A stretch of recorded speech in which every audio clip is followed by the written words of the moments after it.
Hello students, welcome to my channel exclusive geography. আজ তোমাদের দশম শ্রেণীর ভারতের কৃষি যে অধ্যায়টি রয়েছে সেখান থেকে ধানের অনুকূল পরিবেশ সম্পর্কে বিস্তারিতভাবে আলোচনা করব। ধানের অনুকূল পরিবেশ জানার আগে আমাদের ধান সম্পর্কে কিছু গুরুত্বপূর্ণ কয়েকটি কথা জানতে হবে। ধানের ইংরেজি প্রতিশব্দ হলো প্যাডি। ধানের বৈজ্ঞানিক নাম ওরাইজা স্যাটিভা। ধান গ্রামিনী গোত্রভুক্ত একটি তৃণজাতীয় উদ্ভিদ। ভারতের প্রধান কৃষিজ ফসল এবং প্রধান খাদ্য ফসল ধান। ভারতে উৎপাদিত খাদ্য ফসলের মোট 40% ধান অধিকার করে রয়েছে। উৎপাদনের মরশুম অনুযায়ী ভারতে 3 রকমের ধান চাষ হয়ে থাকে: আউশ ধান, আমন ধান এবং বোরো ধান। আউশ ধান গ্রীষ্মকালে চাষ হয়, এটি জায়িদ শস্য।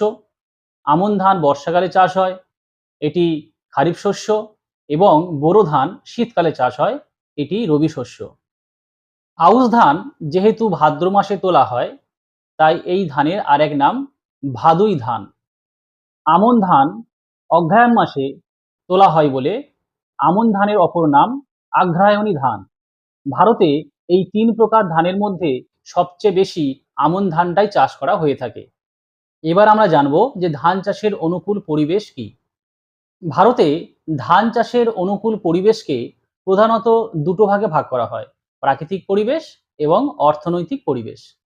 প্রথমে আমরা প্রাকৃতিক পরিবেশ সম্পর্কে আলোচনা করব। ভারতে ধান উৎপাদনের প্রাকৃতিক পরিবেশের অন্তর্গত যে পয়েন্টগুলো রয়েছে তার মধ্যে উল্লেখযোগ্য পয়েন্ট হলো জলবায়ু, মৃত্তিকা, ভূমির প্রকৃতি। ভারতে ধান চাষের অনুকূল প্রাকৃতিক পরিবেশের প্রথম পয়েন্ট জলবায়ু। ক্রান্তীয় মৌসুমী জলবায়ুর উষ্ণ আর্দ্র পরিবেশে ধানের চাষ বেশি হয়।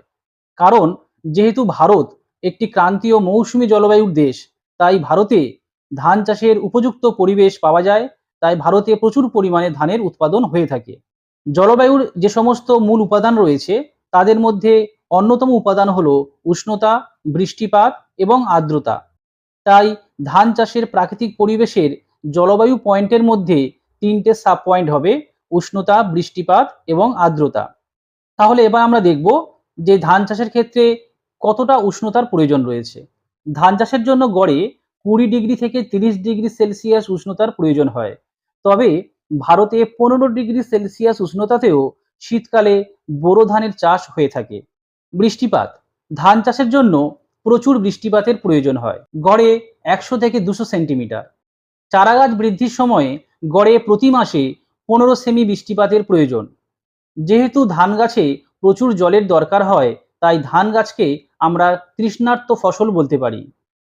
তবে ধান পাকা ও কাটার সময় বৃষ্টি ক্ষতি করে। আর্দ্রতা, চারাগাছ বৃদ্ধির সময়ে বাতাসে প্রচুর আর্দ্রতা থাকা প্রয়োজন, কিন্তু ধান পাকা ও কাটার সময় আর্দ্রহীন শুষ্ক আবহাওয়া জরুরি। ধান চাষের ক্ষেত্রে কি রকম মৃত্তিকার দরকার হয়? নদী উপত্যকার উর্বর পলিমাটিতে ধানের ফলনটা ভালো হয়। দোআঁশ, এঁটেল ও বেলে মাটিতেও ধানের চাষ হয়ে থাকে। যেহেতু ধান চাষের প্রাথমিক অবস্থায় জমিতে জল জমে থাকা প্রয়োজন, তাই দোআঁশ পলিমাটির নিচে অপ্রবেশ্য কাদা স্তর থাকা ভালো। পরবর্তী পয়েন্টস, ভূমির প্রকৃতি। সমতল ভূমি ধান চাষের পক্ষে আদর্শ, তাই ভারতের নদী উপত্যকা, বদ্বীপ ও উপকূলীয় সমভূমিতে প্রচুর পরিমাণে ধানের চাষ হয়। এছাড়া পার্বত্য অঞ্চলে ধাপ কেটেও ধানের চাষ করা হয়ে থাকে।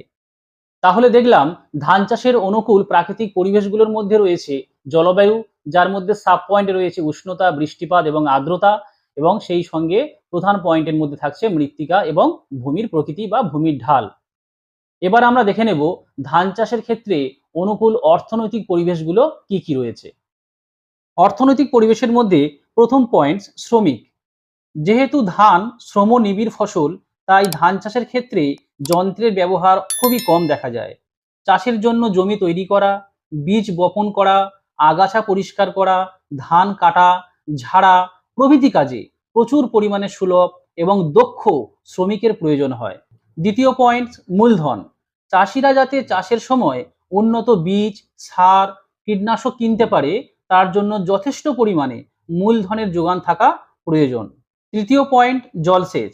যেহেতু ধান তৃষ্ণার্ত ফসল, ধান চাষের পক্ষে প্রচুর পরিমাণে জলের প্রয়োজন হয়। তাই ভারতে বোরো ধানের চাষ করার সময় প্রচুর পরিমাণে জলসেচ করা হয়।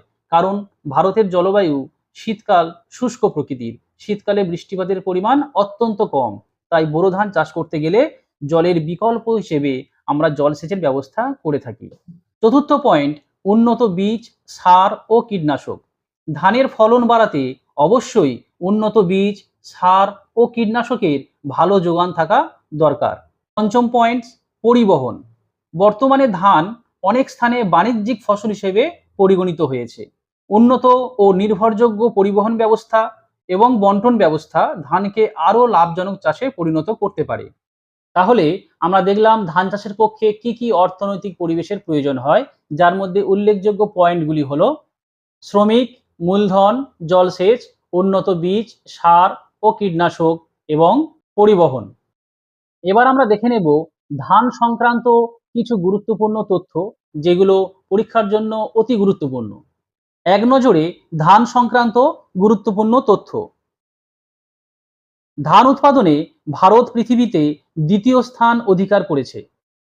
প্রথম স্থান অধিকার করেছে চীন, চীনের পরেই ভারতের স্থান। ভারতে ধান উৎপাদনে শীর্ষস্থানীয় রাজ্যটি হলো পশ্চিমবঙ্গ। ভারতে হেক্টর প্রতি ধান উৎপাদনে শীর্ষস্থানীয় রাজ্যটি হলো পাঞ্জাব। ভারতের কেন্দ্রীয় ধান গবেষণাগার ওড়িশার কটকে অবস্থিত। আন্তর্জাতিক ধান গবেষণা কেন্দ্র ফিলিপাইনের ম্যানিলায় অবস্থিত। পশ্চিমবঙ্গের ধানের ভান্ডার বলা হয় পূর্ব বর্ধমান জেলাকে। ধানের কিছু উচ্চ ফলনশীল বীজ যেমন পদ্মা, রত্না, জয়া, কিরণ, গোবিন্দ, আদিত্য, টাইচুং, পঙ্কজ, বিজয়া, মাসুরি, IR8, IR20। পরবর্তী ক্লাসে আমি তোমাদের অন্য খাদ্য ফসল সম্পর্কে বিস্তারিতভাবে আলোচনা করব।